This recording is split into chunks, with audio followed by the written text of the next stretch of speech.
तो रूस की सेना लगातार आगे बढ़ रही है और ऐसे में यूक्रेन पर सरेंडर का खतरा मंडराने लगा है। हालात ऐसे हैं कि अगर कुछ वक्त में यूक्रेन को हथियार नहीं मिले तो बड़े हिस्से पर रूस कब्जा कर सकता है, जिसमें डोनेस्क पर रूस का कब्जा कभी भी हो सकता है। जबकि कुर्स्क में भी यूक्रेन की सेना को रूस ने पीछे धकेल दिया है। अब यूक्रेन को डर है कहीं कुर्स्क और डोनेस्क उसके हाथ से निकल ना जाए। नए साल की शुरुआत से ही रूस ताबड़तोड़ हमले कर रहा है। रूसी सेना तेजी से आगे बढ़ रही है।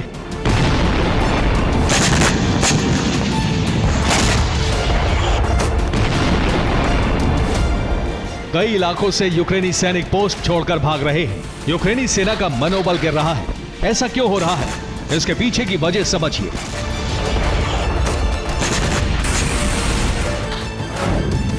यूक्रेन के हथियार खत्म हो रहे हैं। अमेरिका ने सैन्य मदद रोक दी है।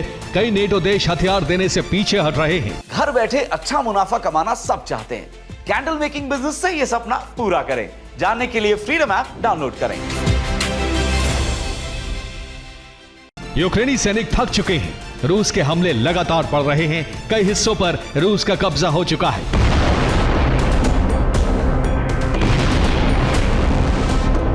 साथ ही इसका भी भरोसा नहीं कि युद्ध कब तक चलेगा, क्योंकि अब युद्ध विराम की संभावना खत्म हो गई है। जबकि ज़ेलेंस्की नीति की आलोचना भी होने लगी है। जबकि रूसी सेना रणनीतिक तौर पर मजबूत हुई है।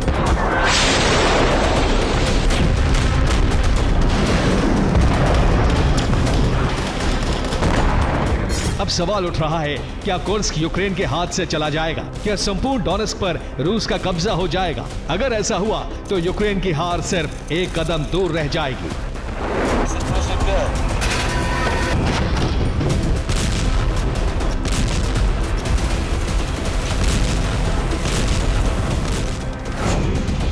इसलिए यूक्रेन अब इन्हें बचाने के लिए पूरी ताकत लगा रहा है। कुर्स्क में अतिरिक्त सेना भेजी जा रही है।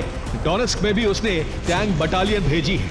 यूक्रेन ने फ्रंट लाइन के लिए हर महीने करीब 600 करोड़ फंड जारी करने का फैसला किया है, जिससे कॉम्बैट ब्रिगेड को ड्रोन पावर लगातार मिलती रहे। अब यूक्रेन ड्रोन का प्रोडक्शन बढ़ा रहा है। 96% ड्रोन खुद ही बना रहा है, जबकि हमले में इस्तेमाल 30% हथियार भी यूक्रेन में ही तैयार किए जा रहे हैं।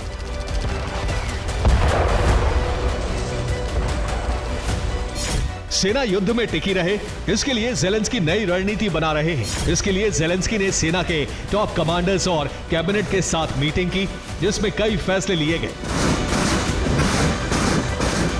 ज़ेलेंस्की ने कहा है, हमने परिस्थिति का आकलन किया है, हर यूनिट कमांडर से इनपुट लिया है। अब फ्रंट लाइन को पहले से ज्यादा मजबूत किया जा रहा है। सैनिकों को अलग अलग मोर्चों पर शिफ्ट किया जा रहा है।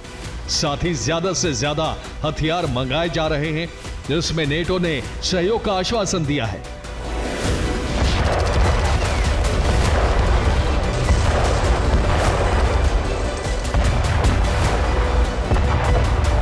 ज़ेलेंस्की का यह फैसला बता रहा है कि वो कुर्स्क को किसी भी कीमत पर खोना नहीं चाहते हैं, क्योंकि कुर्स्क इकलौता रूसी शहर है जहां यूक्रेन ने बढ़त हासिल की है। जबकि डोनेस्क अगर हाथ से गया तो रूस दक्षिणी यूक्रेन में मजबूत स्थिति में आ जाएगा।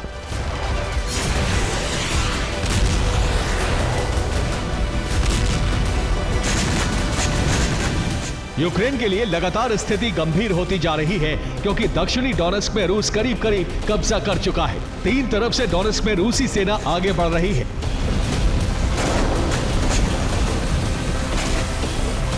इस दौरान रूस के chief of general staff Valery Gerasimov special military zone में पहुंचे, जहां सैनिकों का हौसला बढ़ाया, जिसके बाद रूस ने बड़ा हमला किया।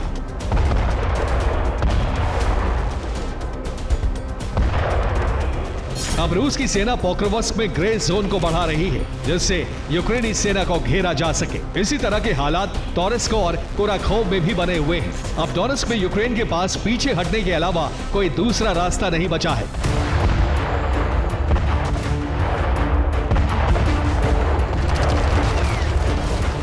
ऐसे में ज़ेलेंस्की को सिर्फ डोनाल्ड ट्रंप से उम्मीद है। अगर ट्रंप यूक्रेन को सैन्य मदद के लिए तैयार हो जाते हैं तो यूक्रेन कुछ और वक्त युद्ध में बना रह सकता है।